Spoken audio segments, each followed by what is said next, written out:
Hi, Joe Tremaine here. We are really excited to continue our conversation with two of the top dance agents in Los Angeles, Shelly Margaritas with MSA and Tim O'Brien with Clear Talent.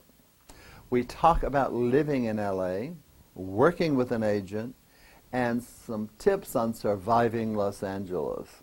All very important things. Let's do it. We have people that do not live in the area. Does it make it easier? Yes. Our job is to give them information so they're ready for that audition, but their job is to let us know what they're doing. Especially if you're an artist, you should always educate yourself, whether it's in classes, if it's in a collegiate aspect, absolutely.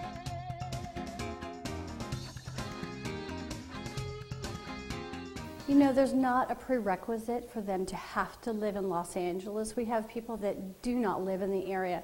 Does it make it easier? Yes, because there are times that casting will call and say, I have an audition in an hour. And if you're not in the area, it's not likely that you're able to make that audition, and we want to try and provide you with the opportunity to get there in a timely fashion. Does that always happen like that? No. But it does make it a bit easier to be here in the area because generally the auditions will be here.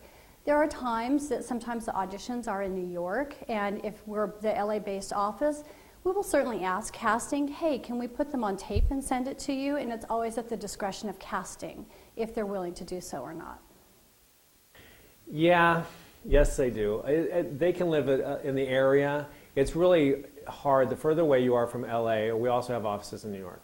The further you are away from LA and New York, the harder it is to represent them, and especially with kids.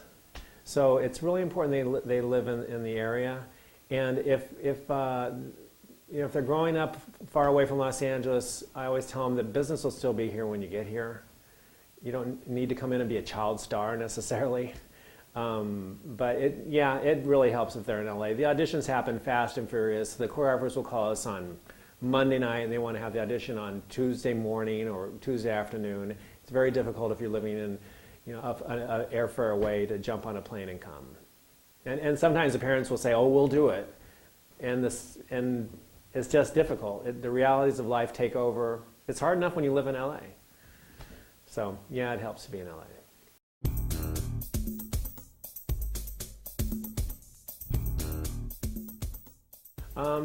The common mistake I would say is not being ready, not being fully ready. You might be the best dancer in your studio. That doesn't mean you're ready. Not having the tools. Now they can come to LA and not have, we don't expect them to have the best pictures. But the biggest mistake was once they get here, they don't understand that they have to communicate. Our job is to give them information so they're ready for that audition. But their job is to let us know what they're doing, how they're doing, if they get their hair changes. So the biggest mistake I think is just not being ready. Whether it's not being ready to really move to LA and pursue it, or once they get here, not being ready with the right tools. I don't think there's really a mistake, a right or wrong to do anything. I think one of the best things they could do is understand communication with their agency. That is the key element to an agency. If you're communicating and we're on the same page together, it only betters for us to know more about that artist and to pitch their career in the direction that they're looking for. So there's not a wrong aspect. I think the right thing to do is to be completely communicating with the agency.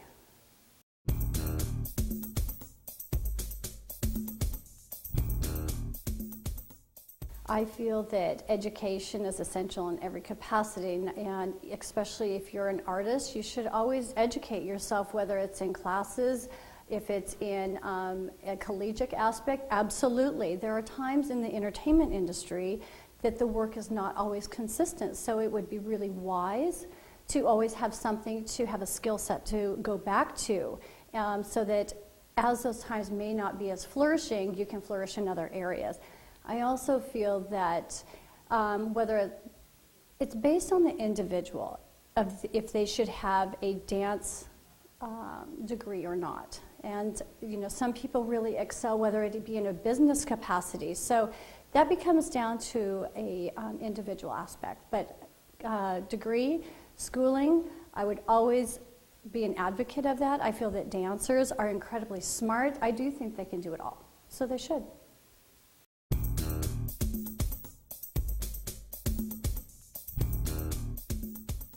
I was so lucky to have huge mentors. I think that communicate with the people that are mentors to you and to really listen to them and watch their actions, because I feel very blessed with my career and the people that I had the ability to be mentored by.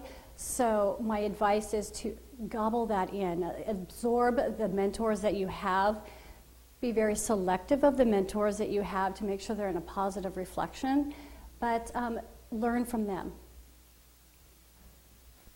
I think what I wish I did when I was dancing, because I had a pretty good career as a dancer, is I wish I had taken advantage of all the opportunities. I wish I had taken acting.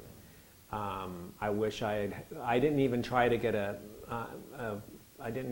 commercial agent or a theatrical agent. And I think as soon as you get here, you have to be looking beyond the horizon of your dance career. You have to be, I mean, especially now in this market, there's 3 TV shows right now, pilots, that are going to be dance-based pilots. And they're looking for really actors who can dance. Because the first thing they look at, even if it's a dance role, is they're looking for that, they need you to act.